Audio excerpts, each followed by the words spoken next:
This is a big win for Peter Obi at the Elections Petitions Tribunal.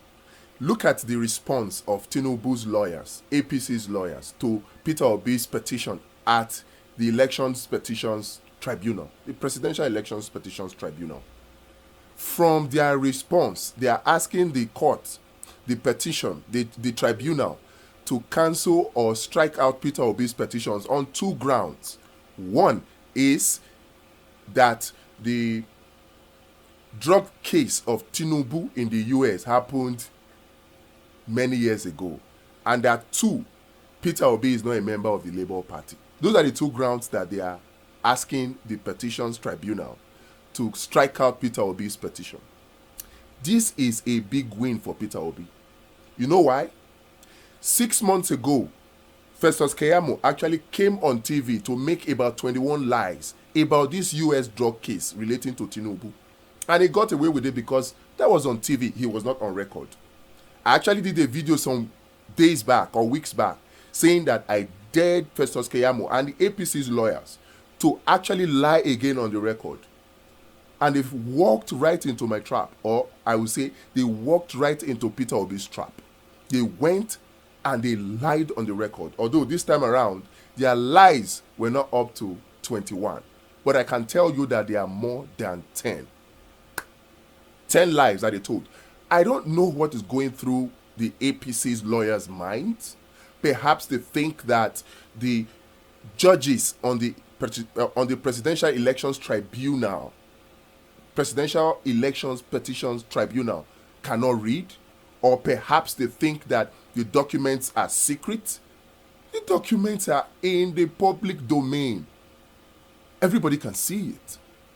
So I don't understand why they will be so bold to go on record and lie. We'll look at all these lies in this record one by one, because just knowing that they are lying gives me joy. You know why? It makes Peter Obi's case easier and simpler. The truth is, I feel very, very hopeful right now that Peter Obi will reclaim his mandate. For one, they did not deny that Tinubu was involved in a drugs-related case in US. They did not deny. How can they deny? The information is in the public domain. Tinubu was involved in a drugs-related case, heroin trafficking case in the US. That they cannot deny. But they went on to make certain claims that are just lies. They are false. And those claims are what we'll look at today. We'll just look at them and identify whether they are true or whether they are false. Then in another video, we'll go into details of how they are lies. I don't want this video to be too long so that you can watch it till the end. And please, don't forget to share it. We need all Nigerians to hear this message. There are many Nigerians that are still out there, particularly those Tinubu supporters, that sincerely think that Tinubu is innocent of this drug case in the US. I'm telling you, it's shocking, but there exists some of Tinubu lawyers who think that he's innocent. But by the response of Tinubu's lawyers and the response of APC's lawyers, you'll see that we can now prove to those Tinubu supporters that really this US drug case really happened and it was not a lie. The least that APC is doing right now, or the best that the Tinubu lawyers are doing right now, is saying that it happened 29 years ago, and that's a long time ago now. That's what they are doing. But we'll look at the law, we'll look at the constitution and see if there's a statute of limitation on it. But for now, don't forget to share so that more Nigerians will see this video. And then also, please, I beg you, like and subscribe. We need this information to go out. Mainstream media will not disseminate this kind of messages. They will not, because of fear of fine from NBC. Meanwhile, we need the people to be informed. So that is why you have a responsibility to like, to subscribe to this channel, and then also share this video so that Nigerians will see the lies of APC and Tinubu's lawyers to the petition that Peter Obi presented at the Presidential Petitions Tribunal. Presidential Elections Petitions Tribunal. Yes. So without much ado, let's go. The Vanguard of April 11, that's what we are reading from now, alleged drug case, why Tinubu forfeited 460,000 US dollars in US, APC tells court. That's the picture of Tinubu there. Looks like he's about to cry, or he's been crying a long time.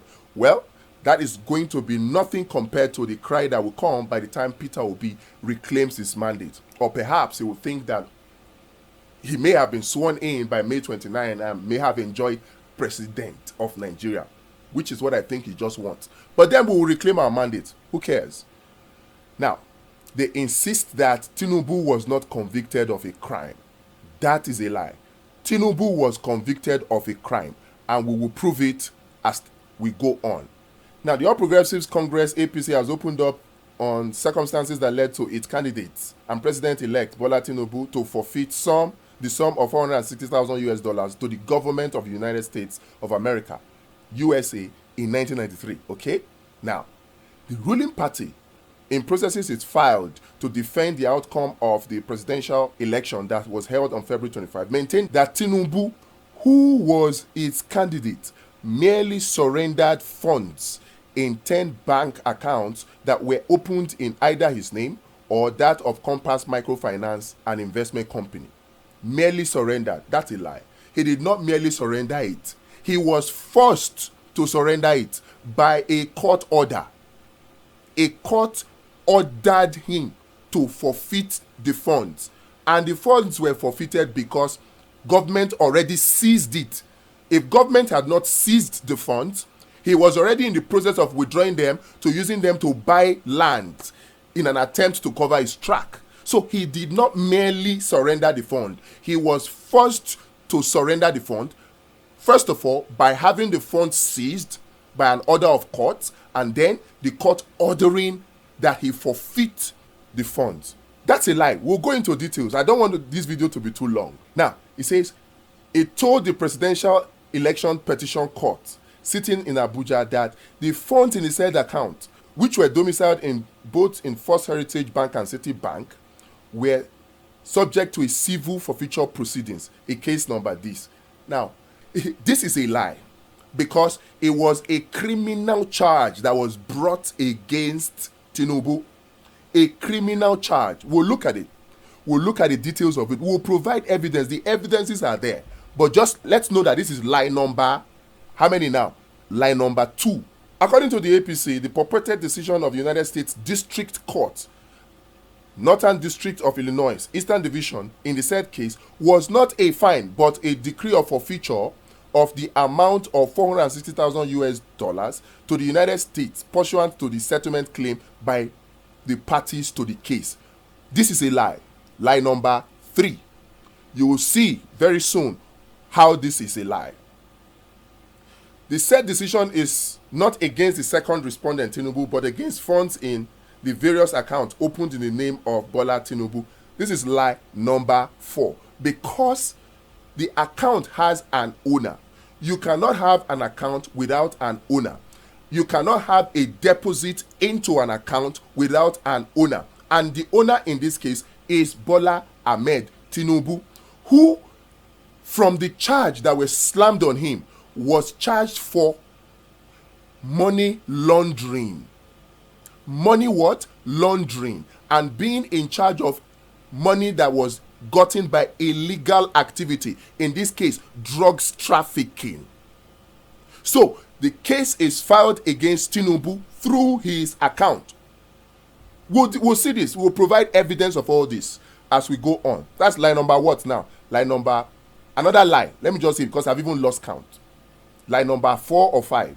The compromise terms that led to the forfeiture were preceded by express admission on record that the second respondent, which is Tinubu, did not admit the commission of any drug-related or illicit conduct of dishonesty or fraud that fits into any of the grounds of disqualification to the contest. They are referring to the section 137 of the Constitution of Nigeria. Well, we will see later that the court ruled in the final forfeiture order that it was for money related money gotten from drugs trafficking. And you tell me if drugs trafficking is not a fraud, Abi? Let's move on. Besides, the APC, through its legal team of lawyers led by Prince Lateef Fagbemi, SAN, told the court that the federal government, as far back as 2003, through the American consulate in Nigeria, inquired about Tinubu's criminal record. That's another lie. That lie was a tactical lie. We will prove it. We will prove all of this. He said the outcome of the inquiry which the FG made through the Inspector General of Police yielded the clean bill of health. That was not true. They asked a tactical lie and they were presented an answer based on their lie.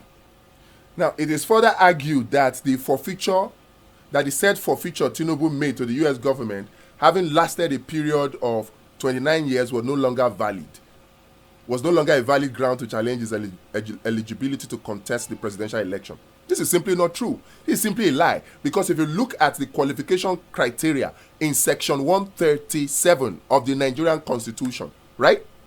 You'll see that there's no statute of limitation. No statute of limitation. So this is a lie also. The respondent states that that's Tinubu. In any event, the impleaded decision of United States District Court, Northern District of Illinois, is not a decision by a competent court of law. Okay, a competent court of law or tribunal in Nigeria. Now, that is a lie. Because if you look at section 137 sub D of the Nigerian Constitution, you will see that the conditions are clear. The only place where it is required that the court order or judgment would be by a court in Nigeria is if it is for a death sentence. But if it is for any other sentence of imprisonment or sentence of fine, it doesn't matter where it happened, whether it is in America or whether it is in Europe. So far, you have been found guilty of dishonesty in any form, whether in Nigeria or not, that person stands disqualified according to our law. So this is a lie. Furthermore, the release from forfeiture of other monies in the account, the subject of the proceedings in case number 93C4483, in excess of $1 million, and for the benefit of the named beneficiary K.O. Tinubu, though not accountable, the less forfeited sum of $460,000 is a manifest affirmation that the case was not a criminal trial and the funds forfeited was not a fine imposed on as a punishment for a criminal conviction of any person, let alone the second respondent. That's another lie, because it's a criminal charge that was brought against Tinubu. That's the US Code 1956 and US Code 1957. Now, each of these criminal code have their punishment. The punishment is either a fine of not more than $500,000 or imprisonment of not more than 20 years, or both. Now, what is not more than? Which means the fine can be $400,000. The fine can be $300,000. The fine can be $490,000 based on the discretion of the judge. But the judge cannot give a fine of more than $500,000 according to the prescribed punishment for that law, for that charge, for that crime. And it can be an imprisonment of 10 years, 15 years, 5 years, 2 years, 18 years, but not more than 20 years, according to the punishment prescribed for violating that code, US Code 1956 and 1957, if you want to add that. And then it can be both of them, depending on the discretion of the lawyer. In this case, because of the plea bargain that Tinubu engaged in, the judge ordered only a fine, particularly because Tinubu was not even in America at the time, ordered a fine of not more than $500,000, which was $460,000.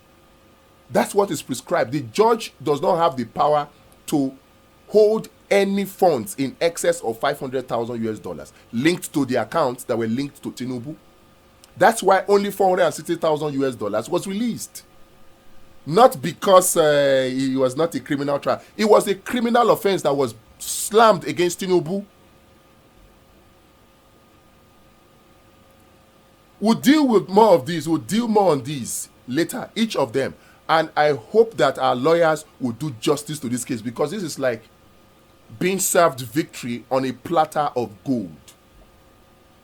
These Tinubu people should know that Nigerians are not stupid, Nigerians are not dumb. They should know that Nigerians can read. And they should know that the judges can read too. And they should know, the judges should also know that Nigerians are watching. The world is watching for them to do the right thing. The disqualification factors as stipulated by the Constitution only conceives of a conviction, sentence, or fine involving dishonesty or fraud or contravention of the code of conduct as found by a court of law of competent jurisdiction or tribunal in Nigeria. That is a lie. This that is just quoted here is subsection E of section 137 of the Nigerian Constitution, not subsection D. This is a separate condition. Mind you, any of the conditions listed in subsection in section 137 of the Constitution of Nigeria must be met, and any one of the conditions is enough to disqualify anybody. So latching on to subsection E, as they are doing here, is a conspiracy to deceive the court, while urging the court to strike out petitions against Tinubu. The APC argued that Mr. Obi of the Labour Party, who alleged that Tinubu was convicted for drug-related case, lacked the requisite local standing to challenge the outcome of the petition. You see, it's like, it's becoming clear now why external forces have been trying to infiltrate the Labour Party now. When the leadership crisis within the Labour Party started, it was not clear to me at first. It was not clear to me at first. But upon seeing this reply from APC on Monday, from Tinubu's lawyer on Monday, it's now becoming clear to me why that happened. Because right now, they are targeting the membership register of Labour Party. Because the grounds that they are trying to stand on is disqualify or discredit Peter Obi as not being a member of the Labour Party, based on the Labour Party's membership database, membership records.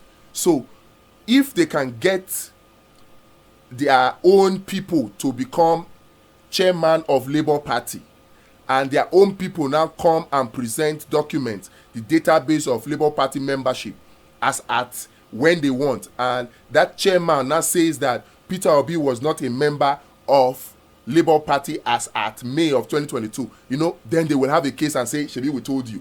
So I guess that is why, because I was wondering in my head, why was it that the Akpakpa-led faction were so eager to go and tear down and break door and force their way into the Labour Party office on a holiday, Good Friday holiday for that matter? What was it that they needed to do that was so urgent, and they needed to break down the Labour Party headquarters to gain access? Now it's becoming clear. So there seems to be an attempt to infiltrate the Labour Party, to adulterate their membership database, to exclude Peter Obi, so they can say, since Peter Obi is not a member of Labour Party, he could not have been the presidential candidate of the Labour Party, and then he could not be suing them at the Presidential Elections Petitions Tribunal. That's what they are trying to do. So it's clear now. Nigerians, Labour Party, obedience must stand steadfast. Yes, the Electoral Act says that 30 days before the presidential,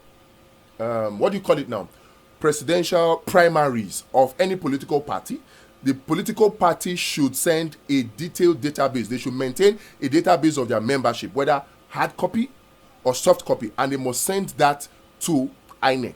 Yes, the Electoral Act 2022 actually stipulates that. So I hope that the Labour Party has their facts right. They have their document, their data up to date. I hope that the soft copy that was sent to INEC was sent to INEC and it includes Peter Obi's name. I hope, and I hope. So that these people will not succeed in their infiltration attempt. But on these two grounds, you see that Peter Obi stands a very good chance. Peter Obi stands a very good chance. Now, let me stop this video here so that it doesn't get too long. It's already getting too long. I wanted this video to be about 10 minutes, but it's already way past 10 minutes. So what I'll do is I'll cut it now, and then I'll go into details of the lies concerning the Tinubu's US drug case, so that all Nigerians can see. But in the meantime, please don't forget to like, share. If you have not liked it, please like it now. It doesn't cost you anything, but it helps more Nigerians to see these messages, to see the lies of Tinubu and his lawyers concerning this petition as the case progresses. So share it and subscribe. I'll see you in the next video. A new Nigeria is possible.